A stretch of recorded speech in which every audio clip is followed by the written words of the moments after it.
Hello everyone, welcome back to another special video. I'm DTM as always, and we have with us the update on November 2023 with the refined stats and new skills and all that. And I'm super excited because this is a pretty hype batch because obviously we have the remixes for Dimitri and for me specifically Plumeria. I currently have a +9 Plumeria, hoping to get her to +10 soon, so I'm super excited to see what she has. And of course, we do have some other units as well. And yeah, nothing else to do but to get onto it.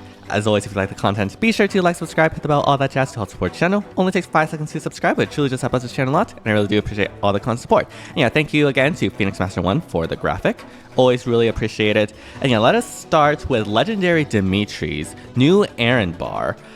So the base effect is accelerate special trigger if a skill compares unit speed to a foe or ally speed, treats unit speed as if granted by +7. So we have Phantom Speed here. At start of combat, if unit's HP is greater than or equal to 25%, grants all stats +5 to unit during combat and restores 7 HP to unit after combat. And also we have dodge. This entire thing is dodge. So the base effect, I believe what is different from the original effect is that we do have this Phantom Speed. Potentially the +5 to all stats, I can't remember.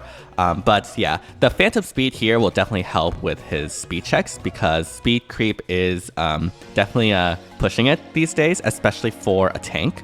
And so this will definitely help out the dodge effect in his base effect. Refine effect is as follows. If unit initiates combat or is within 2 spaces of an ally, grants all stats +4 to unit, neutralizes effects that grants special cooldown charge +X to foe or inflicts special cooldown charge -X on unit, and reduces the percentage of foes non-special, reduces damage by X% skills by 50%. So we have all stats +4, we have full tempo, and we have damage reduction halving. So this is actually really good as a tank. A lot of nukes these days are relying on damage reduction in order to survive and retaliate and do like a follow-up attack. You have skills like Remote, Sparrow, Brash Assault, etc. So, and of course, like Claude with its 80% damage reduction. So like having a way to cut through that as a tank is actually really useful, especially since, you know, you do probably want to like counterattack with him. Yeah, it's going to be very useful to be able to like kill on retaliation as a tank. Of course, this is not his only upgrades. We did get a remix, and that is Atrocity 2 here. Very interesting icon, I have to say. But it is at start of combat, if foe's HP is greater than or equal to 40%, inflicts attack speed defense -4 on foe, deals damage equals to 25% of unit's attack, excluding AoEs, and reducing damage from foe's first attack by 40% during combat. And also after combat, inflicts all stats -6 and guard on target and foes within 3 spaces of target through their next actions, and inflicts special cooldown count +1 on those foes. So basically, Atrocity did grant more stat buffs. I believe the true damage has always been there, but it's been bumped up just a little bit. And you do get damage reduction on the first hit, which is pretty nice, especially as the B. You generally don't have space to run like Gambit or like Repel 4 or Spurn 4, so having this damage reduction is nice. Unfortunately, it's only for the foe's first attack, it isn't for all attacks, so there is a bit of a limitation there. And of course, this being on the beam also means you can't run things like no counter disrupt, so sweep effects will definitely be an issue for Legendary Dimitri if you're going to run Atrocity 2. What is nice though is that like it still fits with that sort of like hit and sit or like the smoke theme that Dimitri always has, but now instead of just having pulse and all stats debuff, you also have guard, which again really helps with this theme of denying the foe's special, which is really nice. This in combination with the full tempo means that unless the enemy has tempo themselves, it is very unlikely for them to be able to get their specials off. Now tempo, at least for infantry nukes, is starting to get more and more common. But regardless, I do think that this will definitely help with his survivability. So yeah, overall, pretty nice upgrade. I wouldn't say that this makes him like a meta Omni tank or anything like that. Like, again, like 18 res is still really rough, and being vulnerable to sweep effects, not being able to run no counter disrupt is starting to get really rough in today's meta because, again, sweep effects are very common with dual elites and legendary Hinoka and all of that sort of stuff. Dual Elise in particular, like because of this 18 res, is going to be like a bit more iffy for Dimitri. But at the very least, these are very good, nice upgrades to like keep him viable and usable. And so yeah, pretty nice. Again, when nothing, I wouldn't say like that insane, like legendary sell-off or anything like that, but you know, still pretty nice, I guess. Okay, next we have is Plumeria, and Plumeria has the new upgraded Flowers of Plenty. I believe the base effect remains the same. Grants res +3 if ally is within 5 rows and 3 columns centered on unit. Grants attack res +5 to unit during combat. Grants attack res +4 to allies within 5 rows and 3 columns centered on unit during their combat. Refine effect is as follows. At start of combat, if unit's HP is greater than or equal to 25%, grants all stats, not all stats, grant attack res +5 to unit, and unit makes a guaranteed follow-up attack during combat, and also after combat if unit attack inflicts gravity. So this is interesting because the Refine is all combat focused, and Plumeria, let's be real, you're probably not going to be attacking with her. You definitely want to dance with her. And so while the gravity effect is really nice, like you can potentially use that as like an end game, like inflict foes gravity to help get the pots. Realistically, it's not going to be used all that much. So it's a very interesting Refine, I guess. Mainly though, I think the main source of Plumeria's upgrades are in her remix. As you can see here, Sweet Dreams Plus grants another action to target ally and grants all stats +5. If unit initiates combat, unit makes a guaranteed follow-up attack, and Hexblade to target allies for 1 turn. Inflicts all stats -5 on nearest foes within 5 spaces of target ally through their next action. So yeah, this is a pretty good upgrade to Sweet Dreams. Like, granting Hexblade is actually really cool.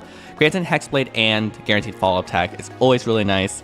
The unfortunate part is that as a dancer, you ideally don't want to dance before you go in to initiate on something like Hit and Run or like Gale Force. But like, again, these are still pretty nice buffs, and like you can use Hexblade defensively as well. I'm not sure if like that will be like all that like impactful, but it is very nice against like, I guess, units that are stacking defense but don't have a lot of res, I guess, for instance. Or like for like, I guess, mage or res attacking units. This could be nice to get through like high res units, like a lot of the high res mages. Again, these are, I guess, okay upgrades. I wouldn't say they're that like insane or impactful, but like I do like the Hexblade. I do like the guaranteed follow-up attack. This dance is actually pretty cool. And like Plumeria, even without like any of these upgrades, like it's still probably the best Astro Mythic in the game. So just by virtue of being a dancer, that's a mythic unit. So I understand why they're a lot more tame here. But regardless, like the dance is a nice upgrade, the Refine, and not so much. Alright, next we have is Altena with Earthly Gale Bog. Grants def +3 in combat against infantry, armored, or cavalry foe, or if unit's HP is greater than or equal to 50% at start of combat, inflicts attack defense -5 on foe, neutralizes foe's bonus to attack defense, and deals damage equal to 10% of unit's defense during combat. If foe initiates combat, or if foe's HP is greater than or equal to 75% at start combat, it inflicts attack defense -5 on foe, unit makes a guaranteed follow-up attack, and neutralizes unit's penalties to attack and defense during combat. Okay, I'm not gonna lie, this is kind of really bad. This is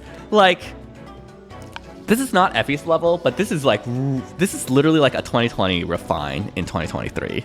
That's, I think, the best way to say it. Like, I guess the 10% true damage on unit's defense is nice and all, but yeah, I don't think this is really that great.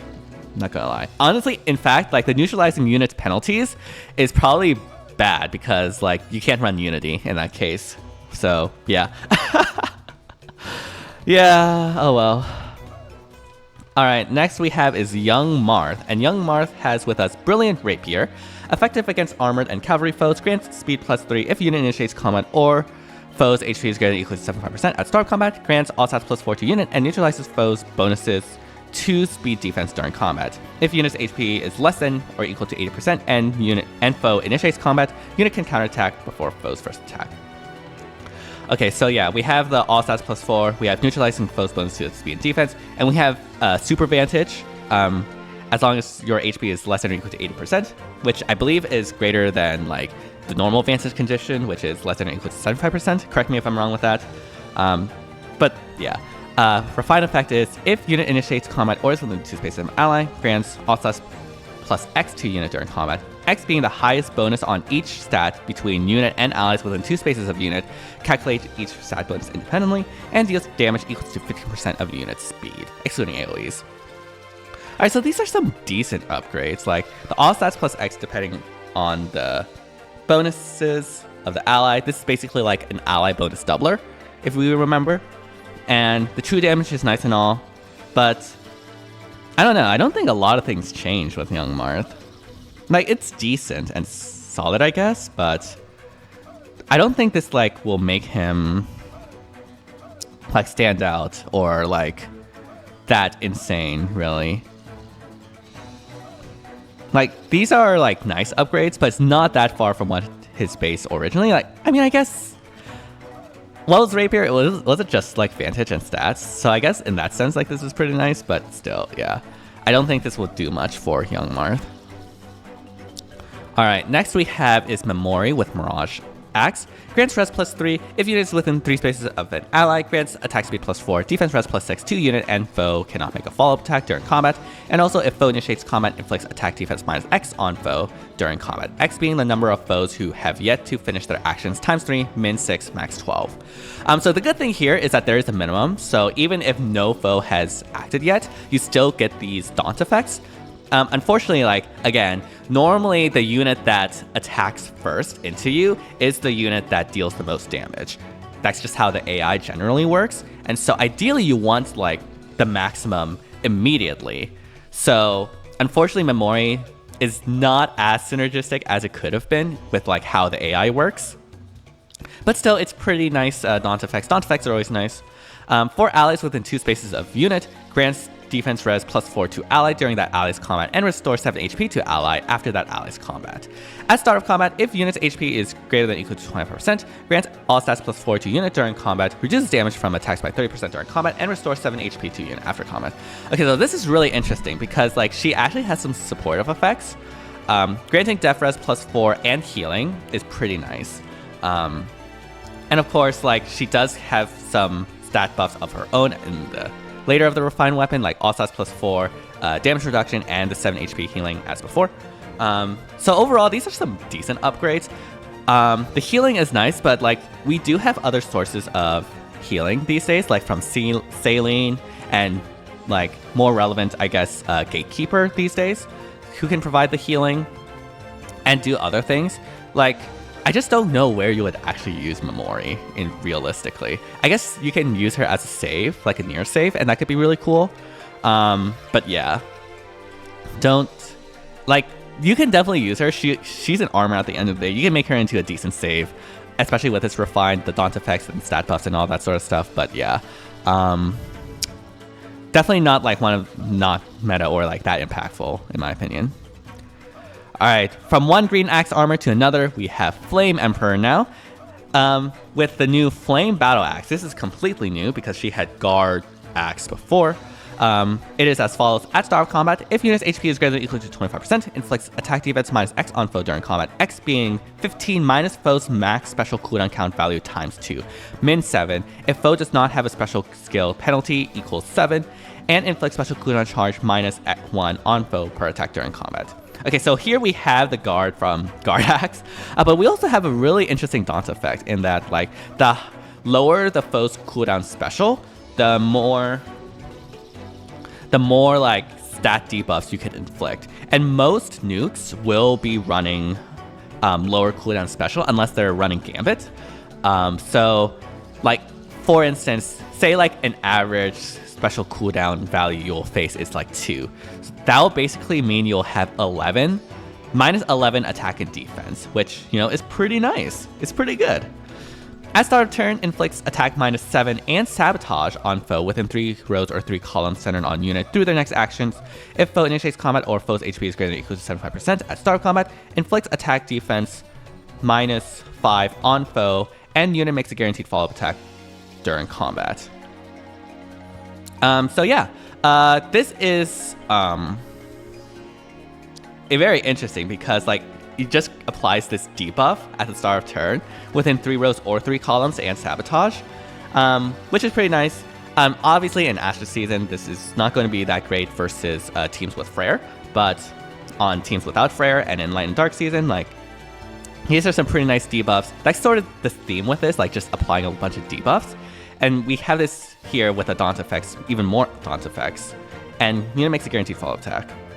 So yeah, Flame Emperor for a free unit is going to be a pretty okay save armor, I would imagine. Like Guard is still really strong, and all these stat debuffs is deceptively really good. But obviously it's probably not going to be like a meta save armor by any means. Yeah. Alright, next we have is Osian with the new Vogue. Accelerated special trigger. At start of combat, if unit's HP is greater than or equal to 25%, grants all stats +4 to unit during combat, and unit makes a counterattack regardless of foe's range. So we have full distance counter, all stats +4, and slaying, which is really nice. And then the Refine effect is foe with range equals to 1 cannot move through space adjacent to unit, and foes with range equals to 2 cannot move through spaces within 2 spaces of unit. Does not affect foes with pass skills. If foe initiates combat or foe's HP is greater or equal to 75%, at start of combat, grants all stats +4 to unit during combat, reduces damage from foe's first attack during combat with 30%. Unit's next attack deals damage equals to total damage reduced by any source, and restores 7 HP to unit after combat. So, Osian actually has a pretty cool weapon refine, right? We have Obstruct here, and with a distant counter, we have like the quote-unquote Brash Assault effect, but it's even better than Brash Assault because it's including like any source, not just the Brash Assault damage reduction portion. So this is like the mirror effect I believe Fjorm are known for. And so like if you stack damage reduction, you can like retaliate with a huge hit afterwards, which is really, really nice. So Osian is actually like pretty cool. Does stand out a bit. Now he's definitely not a meta tank by any means, but the fact that he has some pretty cool upgrades is really nice. And yeah, I actually really like this a lot. So yeah, those are the refines. Overall, I'm going to be completely honest, this is seeming to be like a battle of the mid. Like I do think the ones that had the best refines are probably Legendary Dimitri, probably followed by Osian. Plumeria is carried by the remix, and like let's be real, how good she already is. But yeah, everything else is just like okay, I guess. So like when we're looking at the refined tier list, I have like Altena is definitely last. I don't think that's good at all. In C, I do think they're usable. You can definitely use them, but definitely not the best. Plumeria is carried by the fact that she's a mythic dancer, and Hexblade is pretty cool. Giving units guaranteed follow-up attacks with her dance is pretty cool. But like, if we're talking about her actually as a unit, she's like S tier because again, currently the best Astra Mythic. But if we're just judging from the Refine and Remix, it's definitely probably in B. I do like Hexblade though. I actually really do like it a lot. Osian is really cool with the Obstruct, with the mirroring, and being a distant counter weapon. I think that's really nice. And Dimitri, I do think is probably the best. Honestly, you could probably make an argument for A as well. But the thing is, I don't know if he'll be able to reach that level yet. Who knows? Maybe he will be at A. For now, I'll probably put it at B. Again, it's going to be very interesting to see how well he does against a lot of the nukes as a tank. I think the playstyle you'll probably use him the most is probably like a hit and sit style where you just go in, attack, and just let him sit there and just tank everything. Unfortunately, the problem with this is that like it is really difficult to make sure you don't just sweep a team in that case to get the pots.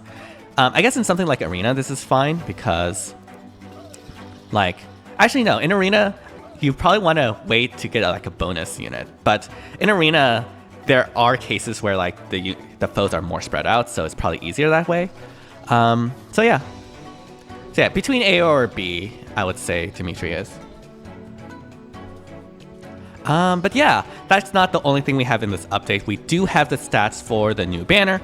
As expected, Sanaki is very high on res and attack, as we've sort of figured. Very low on defense, though. That is very worrying. She's probably going to just be like immediately dead through like any sort of counterattack. I guess remote mirror does help, but yeah. Zelgius, we did also see in the trailer, basically dump speed for very high defenses. It's very interesting that this ult of Zelgius, the ninja ult of Zelgius, is the one that is not speedy, while every other Black Knight / Zelgius ult is. So yeah, what's the deal with that, IS? Heather, very offensive stat spread as expected. Reyna, offensive stat spread as expected. And then Saizo has actually a pretty cool stat spread, like very high attack speed defense. Does have lower res, but you know, as a frontline, you can make it work. And yeah, overall, pretty much what we expected, besides Saizo. Saizo is actually really cool. And yeah, thank you, Mr. Gengar and Tsubasa, for this graphic, as always. We also have, from Zanuck, the new Ganunga Gap unit in the game. Like, we have, apparently, the Arcane Dagger, which is Arcane Void. Accelerate special trigger at start of combat if unit's HP is greater than or equal to 25%, grants all stats plus 5 to unit, inflicts all stats minus X on foe, X being the highest penalty on each stat between target and foes within 2 spaces of an ally. Calculate each stat penalty independently. Unit makes a guaranteed follow-up attack and grants special cooldown charge plus 1 to unit per attack. So this is decent, I guess. This seems to be aiming more for more slower daggers, because if it was a fast dagger, ideally you'd have some like, I guess like Arcane Lewin effectively. But like the special cooldown charge plus 1 is decent. The stat swing and debuffs are also pretty decent. Of course, as a dagger, you always have dagger 7, so that is always still there. So yeah, and of course, like having slaying in a dagger is always really nice. So like for more slower daggers, this can definitely be very, very good. For speedier daggers, I think we're waiting for an Arcane Lewin base of a dagger, basically. But like, this is still pretty decent. You can definitely use it. We also have more art of Ganunga Gap. I really like this art. This is so, so cool. Like, look at this. That is so sick.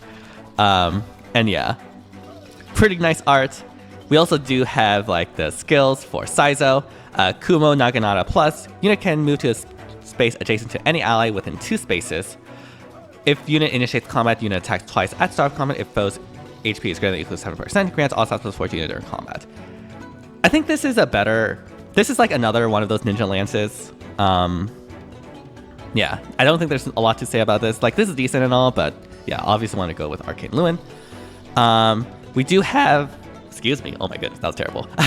We do have attack defense ideal now in the seal. Still waiting for attack speed ideal IS. Like, come on. And speed def oath 1, I don't think many people will use, so yeah. Yeah, those are the updates and refines for this month. Overall, again, pretty mid refined batch overall. Like, I guess the one unit that quote-unquote won is Dimitri. I do think Dimitri is pretty solid. I don't think he's like meta or anything, but you know, he's solid. And yeah, overall, like again, pretty mid-batch overall. And yeah, let me know down in the comments what your thoughts are on these refines and remixes, what you're most excited for. And yeah, be sure to like, subscribe, hit the bell, all that jazz for content. Only takes 5 seconds to subscribe, but it truly does help us channel a lot, and I really do appreciate our constant support. And yeah, thank you all so much for watching. Hope you all enjoyed it, and see you all next time. Bye everyone.